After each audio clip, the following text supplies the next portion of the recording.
Good evening, everybody. My name is Sheila Gewolb, and I'm the Senior Vice President of the Board of Deputies of British Jews. It is safe to say we are living in strange and difficult times. However, I believe a silver lining has been found in this new virtual world, in the increased interconnectivity that we have witnessed between peoples across national boundaries and throughout the world. I believe this is particularly strong across the Jewish community, and the Board of Deputies is proud to be co-hosting tonight's webinar with the Jewish Leadership Council, the Zionist Federation, and We Believe in Israel. Tonight's event is an example of what can be achieved when we come together and rally around important issues, and I am grateful to our esteemed panel. Marcus Sheff from Impact SE, the Right Honourable Stephen Crabb MP, and Steve McCabe MP for your dedicated work in this area and for joining us this evening. Tonight's webinar is called Educate for Peace, Stop Funding Incitement in Palestinian Textbooks. The late Lord Chief Rabbi Jonathan Sacks, ZL, said that education means teaching a child to be curious, to wonder, to reflect, to inquire. The child who asks becomes a partner in the learning process, an active recipient. To ask is to grow. May his memory be for a blessing. But what happens when a child is not taught to be curious or to inquire, but is taught to hate and incited to violence? Unfortunately, to answer this question, we can look to the Palestinian Authority's educational curriculum. The PA's curriculum does not teach respect of the other or of positives of peacemaking, but instead textbooks filled with hatred, incitement, and biased information. And unfortunately, this is not a new issue. In fact, following pressure from MPs, in April 2019, the UK government supported an EU-commissioned review of the Palestinian curriculum. After much delay, an interim report was finally presented, but the results were shambolic. The reviewers ignored extremism, anti-Semitic hate, the demonization of Israel, and the presentation of a single state of Palestine stretching from the Jordan River to the sea. All of this is taught by teachers funded by the UK taxpayer. Since the review was commissioned, the UK has left the EU and left the transition period, but it is still waiting for the delayed conclusion of the EU review before taking action.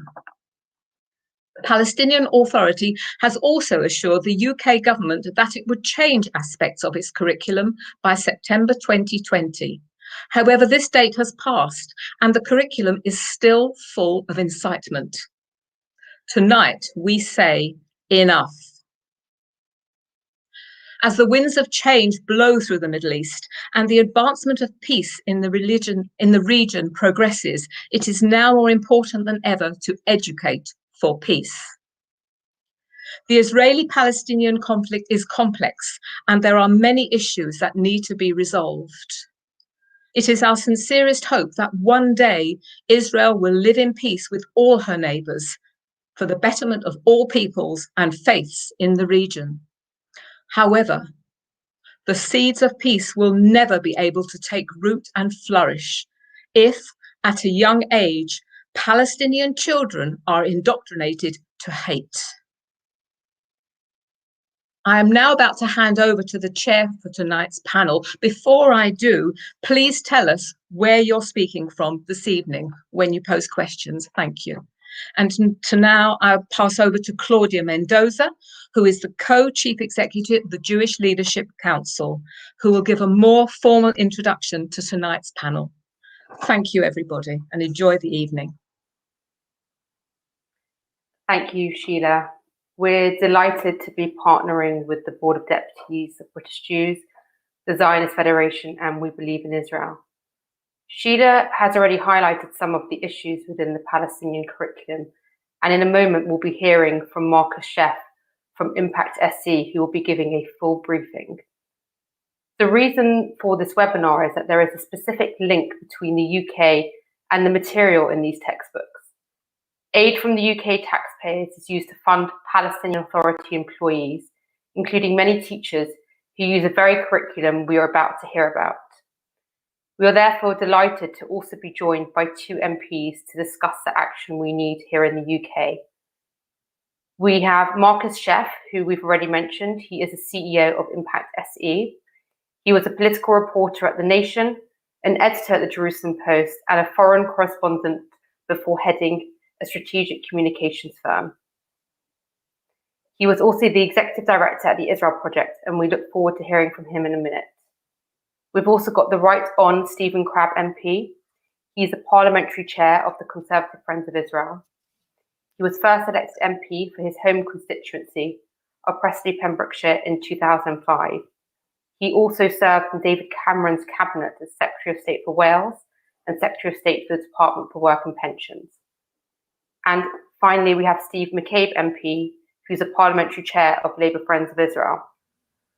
He has been a Birmingham MP since 1997. He's held many posts, including as a government whip under Tony Blair and a shadow education minister between 2013 to 2015. Please do submit questions using the live stream, and I'm now going to hand over to Marcus. Thank you all for being here. Well, thank you so much, Claudia. Thank you to the Jewish Leadership Council, the Board of Deputies, ZF, LFI, CFI for their dedicated work on this issue over the years. Now, we all know textbooks are uniquely authoritative. They convey the political and social values that society wants to impart to the next generation. But this is particularly so in the Middle East, where outside of Israel, you tend to get one book for one subject for one grade. So while textbooks can be a powerful barrier against acting out violence, they can also be a blueprint for radicalization. And this is particularly important, as we all know, in the Middle East, unfortunately.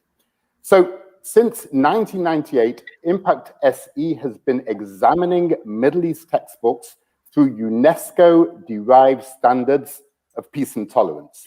They are respect for the other, respect for the individual other, gender equality, no hate, peacemaking as the way to resolve conflict, economic prosperity, historical accuracy, and we also use the non-UNESCO standard of LGBTQ respect. And, you know, there is good news. Our research shows real improvements in textbooks across the Middle East. The UAE teaches a moral education course, which is remarkable. It teaches wasatiyah, moderation, tolerance, respect, and peacemaking. And Sheikh Mohammed bin Zayed reformed the whole national curriculum. We are studying it now, so no spoilers, but it is very interesting indeed. In Jordan, King Abdullah II reformed the curriculum in 2014, producing a much more inclusive, tolerant set of books, particularly in respect to how Islam and other religions are portrayed. Tunisia, we've always felt, is a role model. Many years textbooks there have educated about the importance of negotiations, peace and respect for the other. And also, really interestingly, how they talk about their own colonial past without hate. Saudi Arabia, well, always been a high-profile issue with, you know, very extremist curriculum. But the Saudis made great improvements in late 2020, eradicating much of the anti-Semitism, taking out the homophobia completely. And I'm glad to say that Impact SE played a role in that. Israeli textbooks, not perfect, but they promote peacemaking. They depict Palestinian history, narrative, and national struggle, including using the term Nakba and asking Israeli students to imagine they are Palestinians in 1948. You know, ultra-Orthodox textbooks do not incite, but they're not up to standard. And this is an issue we take up with the Israeli Ministry of Education. It's not all rosy. Iranian textbooks demonize Jews, they glorify terror, and they wait for the Mahdi to come so that, you know, everybody who isn't Shia essentially is going to be wiped out. Syrian textbooks take a radical Ba'athist approach, a vision of a greater pan-Arab empire. And in Qatar, despite the US influence on the textbooks, you know, anti-Semitism is really central to the Qatari curriculum. So the Palestinian textbooks, they were totally reformed in 2016. And of course, when there is a reformation, you expect improvement. But they are actually the only example in the region of textbooks actually getting worse. In this new reformed Palestinian curriculum, peace is not presented as preferred or even possible. And that is because peace agreements and proposals with Israel, and some of them previously appeared in PA textbooks, totally removed. There is one cursory mention of the Oslo Accords. They doctored Arafat's letter to Rabin, which talks about cooperation with Israel. And, essentially pupils are taught that there is no negotiation. Negotiation is not the way to achieve statehood. So, the question is, what is in its place? And Andy, would it be possible to see those slides, please?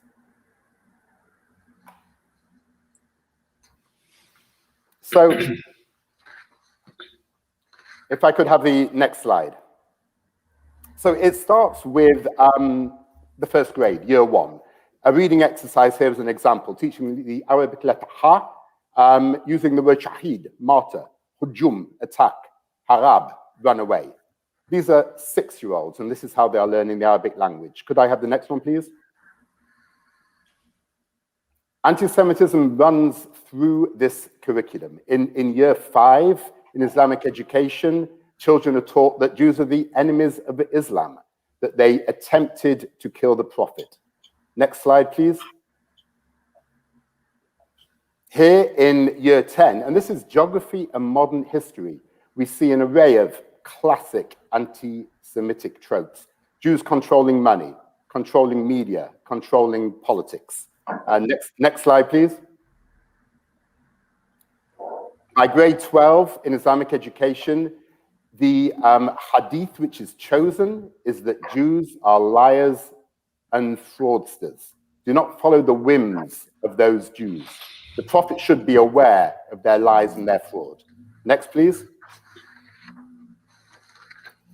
The radicalization in science is actually a real indication of how strategic this is to the Palestinian Authority and how they use every textbook in order to radicalize.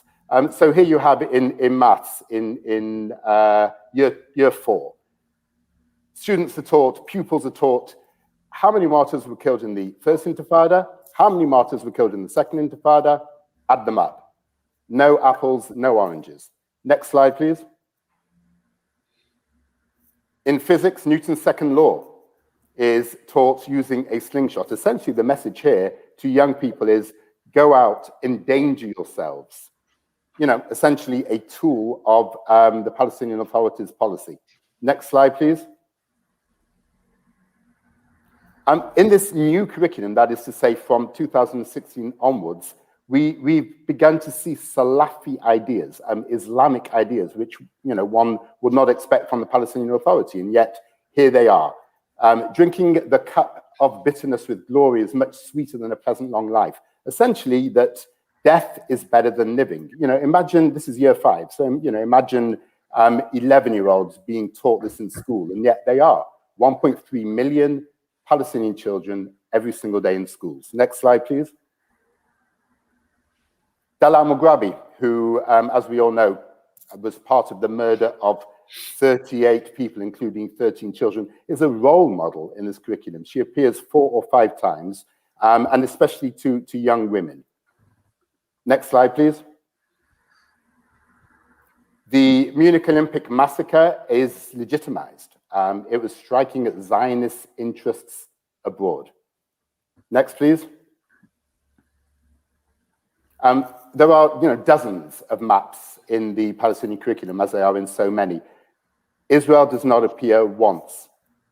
Israeli towns are not Israeli, they are Palestinian towns. And the message here is very clear. And actually in this particular example, in this year 6 example, it is literally spelt out that Palestine is from the Mediterranean Sea in the west to the Jordan River in the east.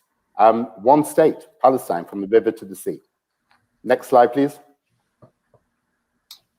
This is actually the last slide. There were clearly so many examples, but to keep it short, I think this is particularly problematic, and the reason is that it is a mantra, essentially. Children repeat this together, and they say, and year 3, so 9-year-olds, they talk about sacrificing their blood, eliminating the usurper, and annihilating the remnants of the foreigners. This is, again, repeated by 9-year-olds, often during their school day. So, and thank you very much. That's the end of the slides, Andy. Thank you. So, none of this has gone unnoticed by the international community. Just to give some examples, the United Nations Committee to Eradicate Racism and Discrimination condemned the anti-Semitism in the Palestinian textbooks following a session that we were involved in. The European Parliament has twice now passed cross-party legislation, overwhelmingly actually, condemning the hate in the Palestinian curriculum. And the Norwegian government, just last June, cut funding to the Palestinian Ministry of Education because of the incitement in the textbooks. In the US Congress, HR 2343 is now going through the House, legislation proposed by a Democrat to monitor the PA and UNRWA teaching and to make sure that US aid is not being used in these textbooks. So, leaders across the Middle East and North Africa are looking to modernize their curricula, to eradicate the hate in their curricula, to have curricula which is more decent and more reasonable for the modern age. And at that same time, the Palestinian Authority has written these radical textbooks as a national strategy and with a clear vision: rejection negotiations, the adoption of one state, Palestine, that would be achieved through jihad, through violence, and through the martyrdom of children. 1.3 million children are the victims of this national strategy every school day. And it's being financed by European donor nations. And as we all know, the UK has been a major contributor. Thank you very much. Thank you, Mark. Marcus, thank you. We are going to hand over to Stephen Crabb MP now. Thank you. Thank you very much, Claudia, and thank you, Marcus, for that informative but really quite shocking presentation. Marcus, we've met before at a briefing event that you kindly attended in Parliament with supporters and friends of Conservative Friends of Israel, and it's great to see you again. I'm sure I speak on behalf of everyone on this call when I say that the work that you're doing is incredibly important, and we're hugely grateful for everything you've done to uncover this material. Thank you, Steve. In my role as the Parliamentary Chairman of Conservative Friends of Israel, I have spoken on this issue in the House of Commons. I've spoken privately with ministers about this, and I absolutely do share your frustrations over the lack of progress. I think it's worth just emphasising again that what we're talking about here are impressionable children who internalise this kind of rhetoric from a very young age, and we simply cannot turn a blind eye to what's going on. One of the examples that I found most shocking, and you've just pointed to it in your presentation, Marcus, features that maths textbook for 6-year-olds. A maths exercise asking children to add the numbers of martyrs in the first Intifada to the number of martyrs in the second Intifada. And this, for me, really shows how deep the problem goes, this normalization of violence present right throughout the curriculum. And this insidious messaging is extremely effective at manipulating young minds. And I believe there's a direct link between this indoctrination and the participation of Palestinian minors in acts of violence against Israelis. And we should be in no doubt that Palestinian incitement makes peace harder to achieve. This is an issue that unites members of parliaments from all political parties. And I'd like to pay tribute to Steve McCabe and Labour Friends of Israel for their own work on this issue in recent years. Joan Ryan and Louise Ellman, in particular, were driving forces behind this when they were in Parliament, and their contributions are sorely missed at this time. I do think it's worth recalling that it was the UK government that lobbied international partners in the very first instance to carry out the review into textbooks, and while we should give credit where it's due, the UK also therefore has a responsibility to ensure that the review is being conducted properly. Now, we've asked ministers why there's been so little progress and why we're continuing to fund teachers who use this material. But I'm afraid to say this evening that the responses we've received have fallen short of addressing the issue properly. We're often told that the UK does not fund textbooks in the Palestinian territories, but this, I think, misses the point.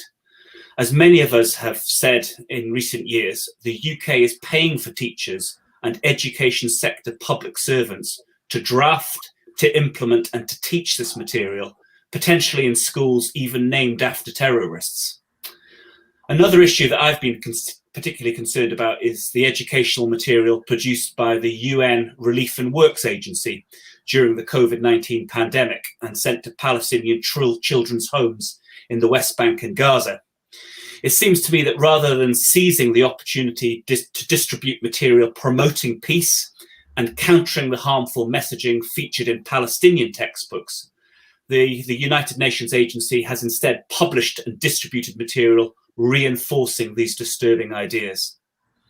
Canada and Australia have launched a full investigation into these reports, but the United Kingdom has so far accepted UNRWA's assurances that the issue's been resolved, and this, I think, is simply not good enough. Now, I'm a big supporter of foreign aid. I was a member of a government that increased our aid spending to reach that international 0.7% target, but it absolutely must be spent properly and effectively, and we must have proper and complete oversight of the process. As we rightly call out anti-Semitism here in the UK, we should be just as robust in our condemnation of anti-Semitic incitement in the Palestinian territories. So I'd like to see the government push for completion of the EU report, and once it is finally completed, it must be made publicly available in full. If the report is not fit for purpose, the UK must then rethink its approach. Now, we've seen incredible changes in the region in recent months, and there's an opportunity to reinvigorate the Middle East peace process with the support of Israel's new Gulf partners. But the prospects for peace are bleak until Palestinian children are taught that coexistence is preferable to conflict. So I'm glad to take part in this discussion this evening, and I'd like to very much thank the Board of Deputies, the JLC, ZF, and We Believe in Israel for helping to put this important event together. And I hope we will finally see some progress after the EU report is published. Thank you very much. Thank you, Stephen, and thank you for all your work on this area. I'm going to hand over to Steve McCabe now for his comments. Thank you, Claudia. I just want to say at the outset that you don't have to be called Steve or Stephen to be the chair of an Israel friendship group, but it clearly helps. No, seriously, I think what Marcus and Stephen have both demonstrated is that the content of the Palestinian Authority curriculum is simply unacceptable. Now, we at LFI have been warning the government about this since it was introduced in 2017. And I think Stephen alluded to this. You will hear people say, well, the UK government doesn't actually fund the textbooks, but we do, as Stephen pointed out, fund the 33,000 teachers and civil servants who design the curriculum and who deliver it. So who prints the textbooks is of little consequence, it seems to me. Now, there is a memorandum of understanding covering our aid relationship with the Palestinian Authority, and it states quite clearly that the PA must act against incitement to violence, including addressing allegations of incitement in the educational curriculum. And that's an annual commitment which they've entered into since 2016. Now, our former chair, Joan Ryan, first raised the issue of the content of this curriculum back in September 2017. And in March the following year, the government promised that DFID would conduct an internal review of the curriculum. But months later, they simply dropped that promise without any explanation, as far as I'm aware. And then in July of the same year, they committed to this independent international review. And at the time, they said the findings would be published by September 2019. But as you've heard, we're still waiting. Now, we do know, as I think Sheila and Marcus and Stephen have all made reference to, that the George Ecker Institute is conducting the review on behalf of the EU, and that it's published an interim report. But to the best of my knowledge, that hasn't been formally published either. So, I mean, I'm not quite sure what the hold-up is. Our government's position now seems to be that their hands are tied because we've left the EU. But, I mean, they knew the deadline about us leaving the EU when they signed up for this exercise in the first place. So, I mean, I hope you'll forgive me if I describe it as a pretty lame excuse. Now, back in 2018, the then Minister for the Middle East told Joan Ryan that the Palestinian Authority had taken action to address her concerns. But it turns out that wasn't true. And in an answer to a parliamentary question in January 2019, our government claimed that the issues were raised at a meeting between Foreign Office Minister Alistair Burt and the PA Education Minister Sabri Saidam, and that Mr. Saidam had confirmed that he was willing to take the findings of an expert review of textbooks into account. All very encouraging, except that the same Mr. Saddam promptly told a Palestinian publication that he rejected Zionist claims about hate education in the curriculum and any claims of incitement. In April 2020, ministers told us that the PA was undertaking a review of the textbooks and updating them for the new academic year. But as Marcus's work has uncovered in their latest analysis for the school year 2021, there have been no substantive changes in the most problematic areas of the content. There have been no changes to the content which supports hate speech, no changes with respect to anti-Semitism or incitement of violence, no changes when it comes to encouragement of martyrdom and jihad. In fact, the curriculum has got progressively worse. And yet, in November last year, I was told in response to a parliamentary question I submitted that ministers continue to judge that the PA is demonstrating a credible commitment to Foreign, Commonwealth and Development Office partnership principles. Well, I don't know how they judge that. I'd like to know. As you may be aware, the government doesn't publish the findings of its internal reviews into PA compliance. So it's pretty hard to understand how ministers could come to such a judgment. But LFI did discover on one key performance indicator contained in the Memorandum of Understanding for 2017-18 that the government thought the PA had met the KPI in that it had carried out curriculum reform, although it now transpires that this reform didn't include the content of the curriculum. I'd like to know what it is they did actually reform that met the criteria.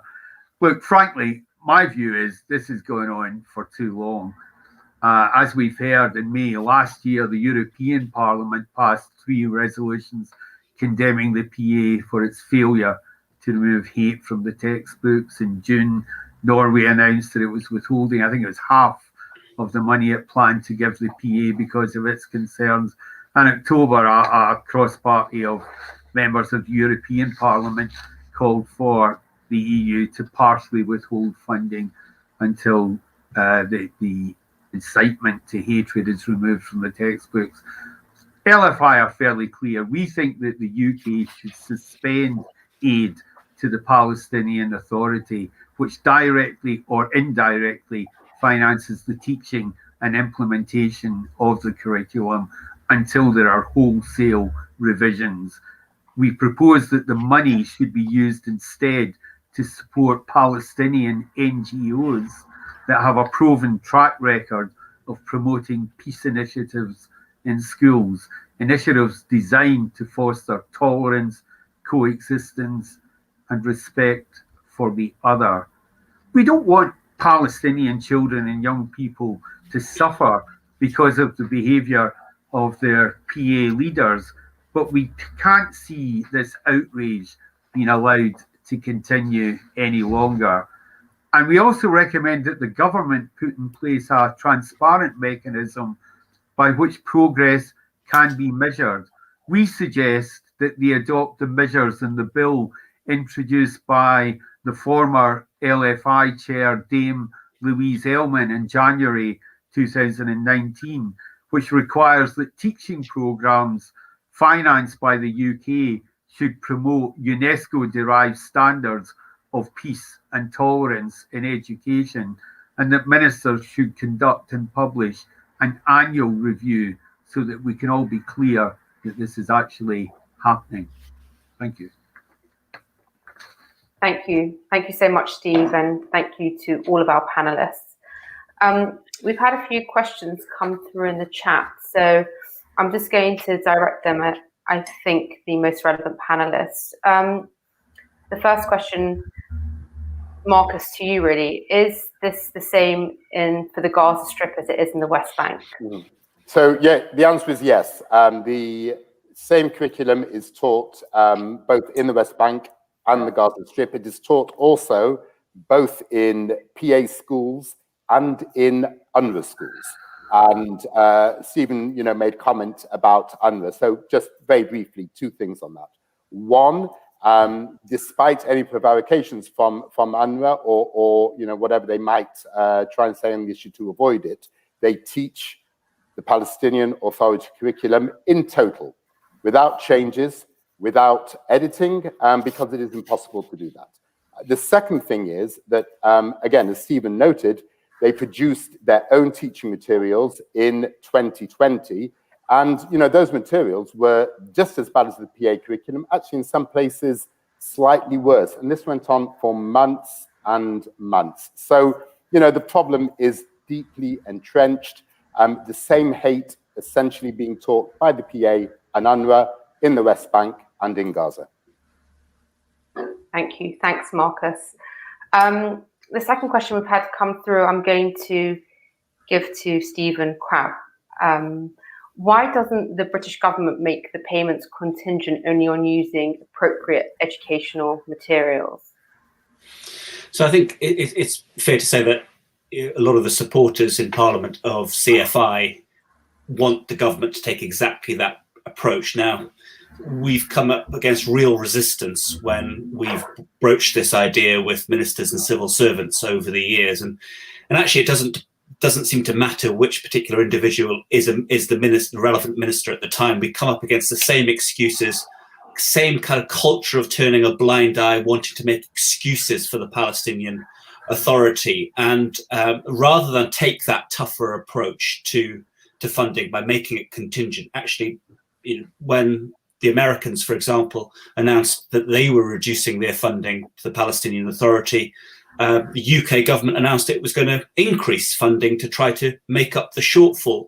And I think there's to answer your question, Claudia, a real desire on the part of the British government to point to educational achievements in the Palestinian territories as a success story. And you'll often hear ministers talking about the high levels of literacy that there are amongst Palestinian young people, the fact that girls actually score better than young men in that area, in contrast to many other parts of the region. But for me, and I think for many of the supporters of CFI, that success shouldn't be the reason for turning a blind eye to a major problem within Palestinian education. And it's this celebration of violence, the cult of death, And the truth is that we haven't seen a robust enough approach from the heart of UK government, not just from ministers, but from the civil servants who remain in place when ministers come and go. It's the same civil servants who keep taking this very defensive position over the Palestinian Authority, I'm afraid. Thank you, Stephen. The next question actually nicely follows on. Someone's asked whether there's any point in lobbying MPs on this issue.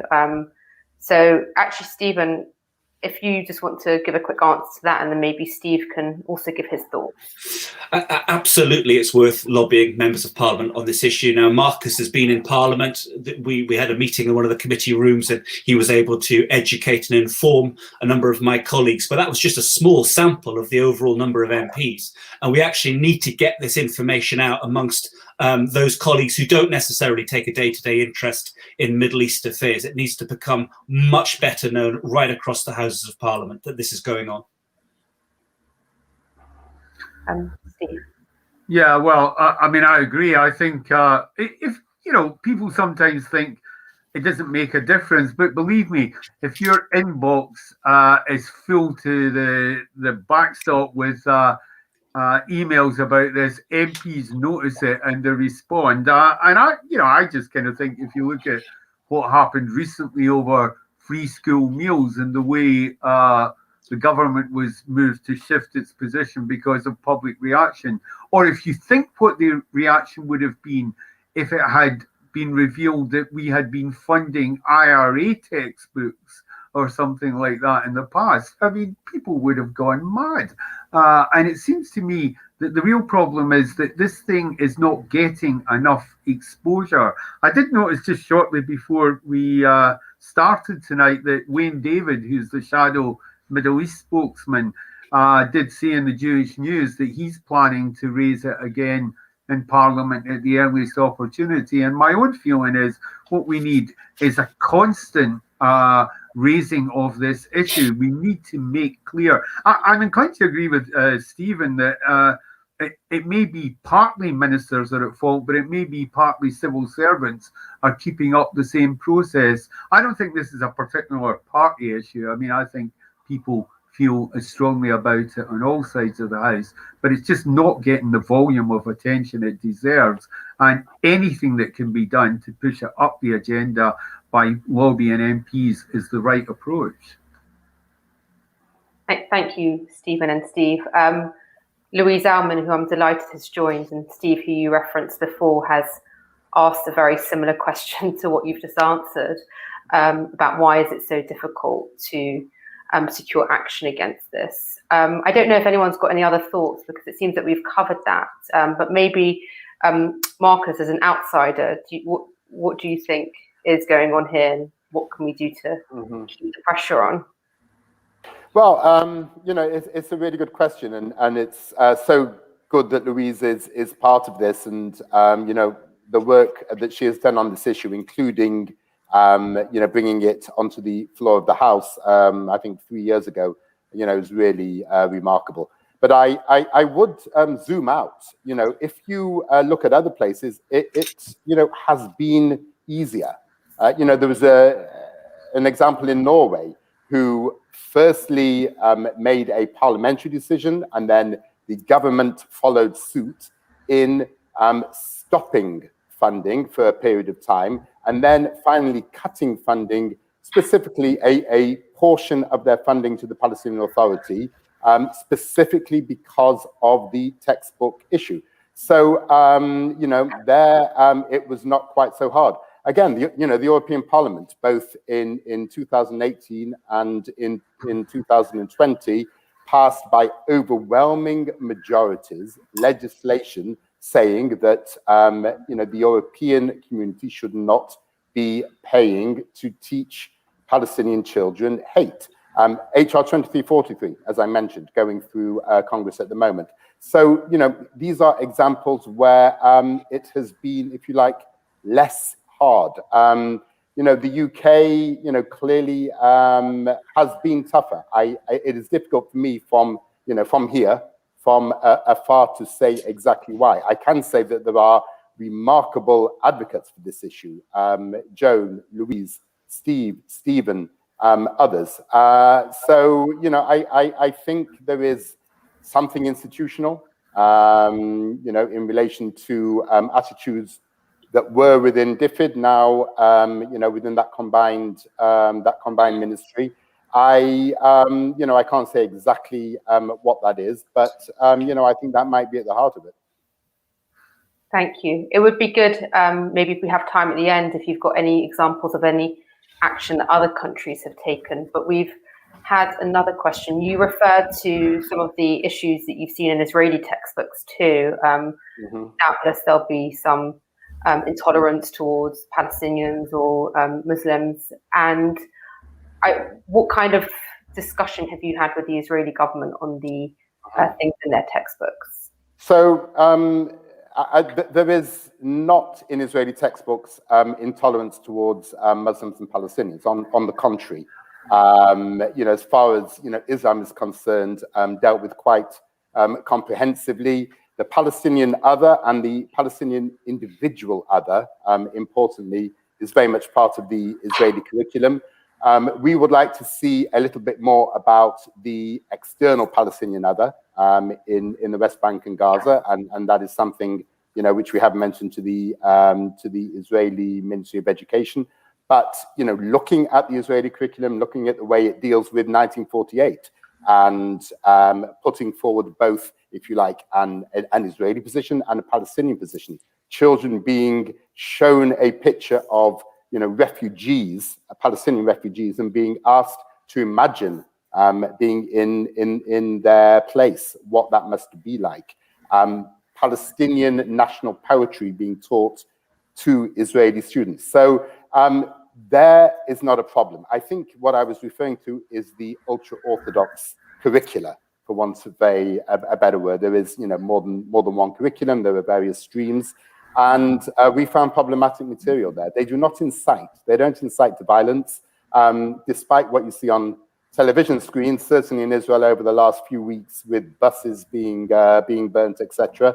There is no incitement in their textbooks. But, you know, we need to see much more respect for the other outside of their community. And they have created textbooks which very much mirror their world, which is an us against them philosophy, an attempt to, you know, protect this very insular community against the rest of the world. And the rest of the world, you know, is treated with contempt. That is the Israeli establishment, other Israelis, not necessarily Palestinians, by the way. They're not particularly bothered about nationalism, neither Palestinian nor Jewish. They think that Palestinian nationalism and Zionism are both equally ridiculous. It's just not part of their worldview. But there is contempt, and, you know, they do need to be prepared for modern society. Their textbooks are old.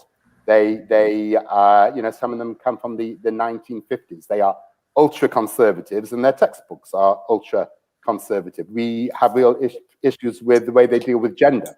You know, women don't have careers; they have jobs in order to be able to finance the male of the family, who is still the head of the family, but he can go and study. You know, it's interesting. We've written a report about it. Please do go on the website and look at it. But, you know, essentially, that is what I was referring to. Thank you, Marcus. I wonder if Stephen and Steve have had any conversations with other countries about pressure that they have exerted on their own governments, and whether you think the UK's stringence on this issue has given them cause for not taking action themselves.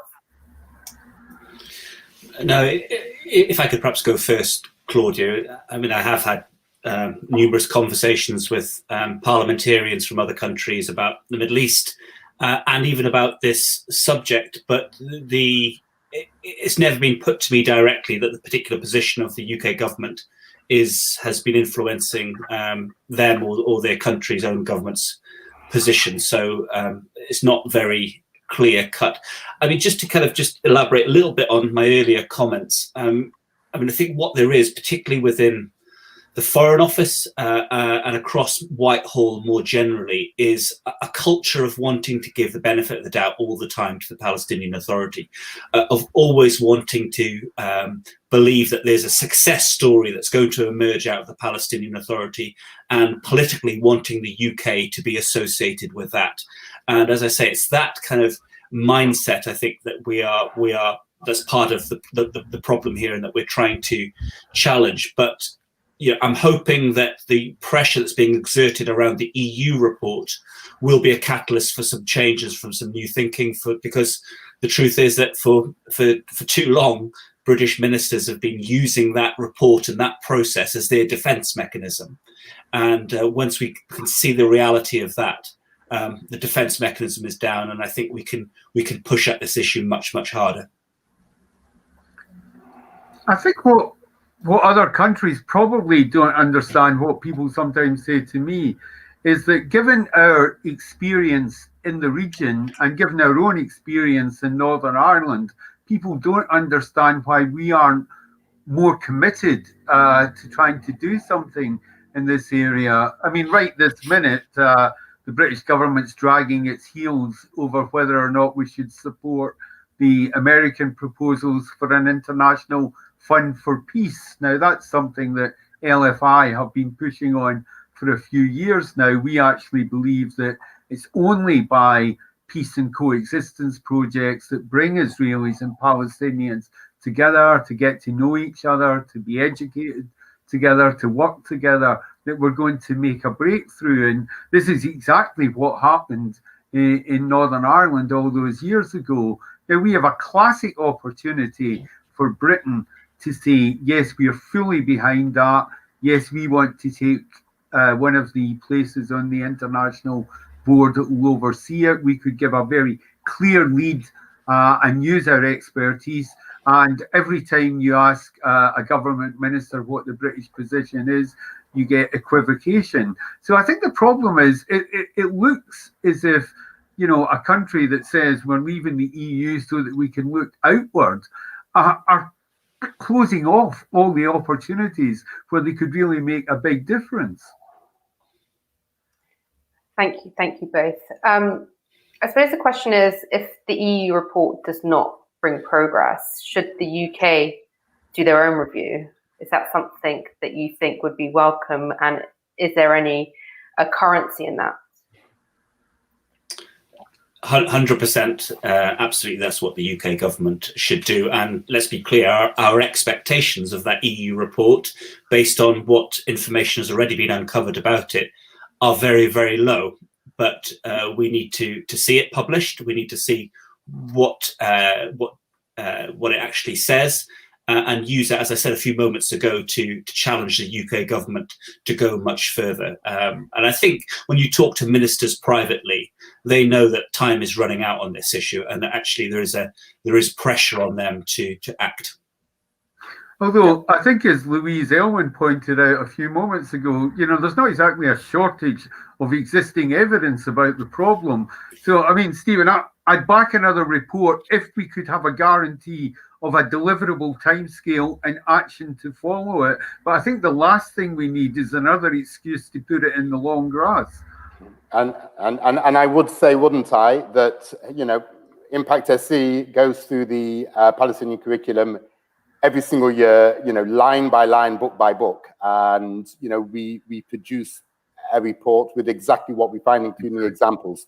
But I would say, in relation to the George Eckert Institute report, having seen the interim report, which uses Israeli textbooks, says they are Palestinian, and then points to improvements in the Palestinian curriculum on the basis of Israeli textbooks, which ignores within the books that they looked at any of the terror, any of the incitement, which actually justifies terror, in their interim report. It is so hard to believe that they are likely to produce anything now which is usable. Their Arabic is, seriously not up to snuff. We saw that in the initial report, and clearly their methodologies are not either. And so, it just seems like an enormous amount of money being wasted for a long period of time for no apparent reason. And, this is year after year. So if this has been 3 years, and I think you mentioned, Steve, when this started, 2018, here we are in 2021, that is 3 years that these over 1 million Palestinian children have been incited year on year while we're waiting for, this German institute to try and find its way around that some Arabic textbooks. It's just not serious. Do you think the merger between DFID and the FCO will bear any fruit? I know we're obviously in a pandemic and there are lots of priorities, but do you think that's an avenue for progress? I'm deeply skeptical about that. I mean, I don't think DFID has exactly covered itself in glory over the way it's dealt with this issue. But I think the assumption is that it will have a diminished role within the as it's subsumed within the Foreign Office. And I think, if anything, the variety of interests in the Foreign Office are more likely to play to, I think what Stephen suggested earlier was they like to play up the good news and turn a blind eye perhaps to the stuff that doesn't quite fit their narrative. I fear that actually it might encourage more of that approach. For my part, I think there are cultural issues within both institutions that aren't helpful with regards to the issue that we've been discussing this evening. I think where perhaps an opportunity does lie is, and it's a slightly secondary issue, and that's the announcement that the Chancellor of the Exchequer made before Christmas about reducing the overall size of our overseas aid budget. So we're going to take his plan is to take about £5 billion of spending per year out of the aid budget, which means that what's going on right inside that merged department at the moment is quite a serious in-depth exercise to look for areas where reductions in aid spending can be made. And I think if we can show and demonstrate, and the evidence is plentiful, as Marcus has already talked about, that there are big problems around funding of educational material in the Palestinian territories, then that department is looking for good ideas for how to reduce its spending. And I think we could perhaps show them a very ready area where they can get to work with that. Thank you. We've had some questions about where this report can be found, and I think the website just flashed up on the screen. It's www.impact-se.org, so do check it out. I've got a final question, actually. What do the panelists think about the Abraham Accords and Israel's new allies being able to put pressure on the PA? Do you think there is movement to be seen there? I think I'll start with Marcus and then come around to the others. Well, I would just say specifically on the textbooks, there's no question that they are an example, certainly in the UAE. Mohammed bin Ziyad, has said that reforming the textbooks was absolutely key for him creating a society of the future, the society that he wanted to see. And, he kicked out both the Muslim Brotherhood influence on the curriculum and the Muslim Brotherhood teachers themselves who were teaching the curriculum. And, as I said, from the piece of research we did on their moral education coursework, it is phenomenal. It is exceptional. And we are looking at the whole curriculum now. So there, you really have a wonderful example about how to teach young people in the region with tolerance, with peacemaking being the way to resolve conflict, and how to, without getting too much into the nitty-gritty, but how to pick the surahs and the hadiths, the examples within Islamic studies, which, really represent Islam as it is, a religion of peace, a religion of tolerance. This isn't too hard to do. You actually have to work quite hard to find the awfulness which the Palestinian Authority have managed to do. And so, there are great examples. And, I would like to believe that, that the UAE will be able to exert pressure on the Palestinian Authority. I don't know, I think we all know that is, not necessarily likely to happen. But In a perfect world, the examples are there, and in other places as well, as I mentioned in my opening. Yeah, I think the Abraham Accords have obviously had geopolitical significance, but we've seen even here in the UK, it's really given some interfaith significance, warming between Muslims and Jews, not just country to country. So we are fans. Does anyone have any final quick comments before I hand over to Paul Charney, the chairman of the Zionist Federation?